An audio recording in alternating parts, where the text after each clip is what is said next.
ဒီနေ့မှာတော့လွယ်လွယ်ကူကူချက်လို့ရတဲ့ဝက်သားပြုတ်ကျော်ချက်နည်းလေးကိုများပေးချင်ပါတယ်ခင်ဗျာပါဝင်ပစ္စည်းတွေကတော့ဝက်သားဂျင်းကြက်သွန်ဖြူစားစနွင်းအချို့မုန်းနဲ့ငံပြားရည်တို့ပဲဖြစ်ပါတယ်ဂျင်းနဲ့ကြက်သွန်ဖြူတွေကိုတော့ပပလေးလှီးပေးထားမှာဖြစ်ပါတယ်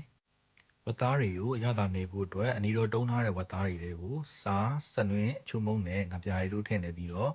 15မိနစ်20ခန့်နှက်ပေးထားမှာဖြစ်ပါတယ်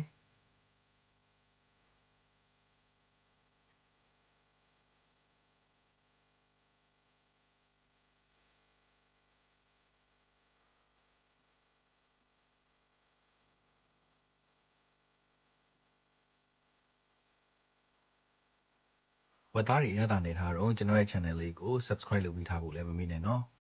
ဝက်သားတွေနှပ်ပြီးသွားပြီဆိုလို့ရှိရင်စားချက်လို့ရပါပြီအရင်ဆုံးချက်မဲ့ဦးတွေကိုစီထည့်ပြီးတော့စီကူလာလို့ရှိရင်တော့ကျွန်တော်တို့စနစ်မှုန့်နဲ့ငယ်ထည့်ပါမယ်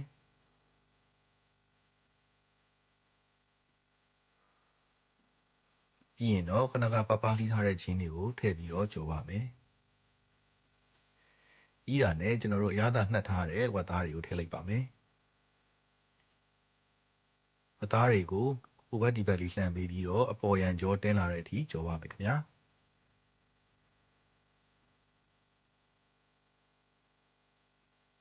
ဝက်သားတွေကိုကြော်နေတဲ့အချိန်မှာကျွန်တော်တို့ခုနဝက်သားကိုအရသာနေထားတဲ့စလုံးတွေကိုရေနှဲငယ်ထည့်ပြီးတော့ကျင်းထားပေးပါမယ်ပြီးတော့အခုလိုဝက်သားအပေါ်ရန်ကြောတင်းလာပြီဆိုရင်တော့အဲ့ဒီရေတွေကိုထည့်လိုက်ပါမယ်ရေကိုနည်းနည်းပဲထည့်ရပါမယ်ခင်ဗျာပြီးတာနဲ့ဖုံးအုပ်ပြီးတော့မီးအလယ်လက်နဲ့ချက်ထားပေးလိုက်အောင်ပါပဲ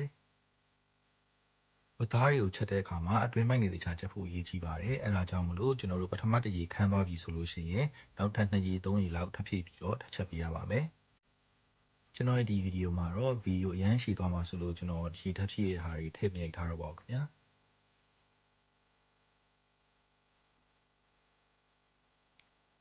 ဝက်သားတွေပြုတ်ထားတဲ့အချိန်မှာကျွန်တော်တို့အထက်အောက်လှမ်းပေးဖို့လည်းလိုအပ်ပါတယ်ဒါမှသာဝက်သားတွေကအချက်ညီမှာဖြစ်ပါတယ်ဝက်သားပြုတ်နေတော့ကျွန်တော်ရဲ့ channel လေးကိုကြိုက်နေတဲ့တဲ့ဆိုလို့ရှိရင် subscribe လုပ်ပြီးထားဖို့အတွက်လည်းတောင်းဆိုပါရစေခင်ဗျာ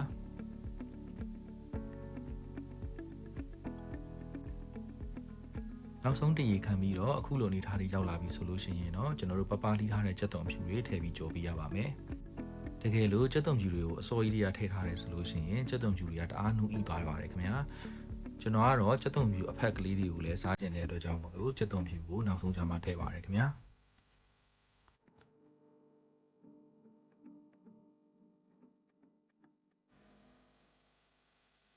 ခုဆိုရင်တော့ချက်ရတာလွယ်ကူပြီးတော့စားလို့လည်းရမ်းကောင်းတဲ့ဝက်သားပြုတ်ကျော်ဟင်းတစ်ခုရပါပြီခင်ဗျာ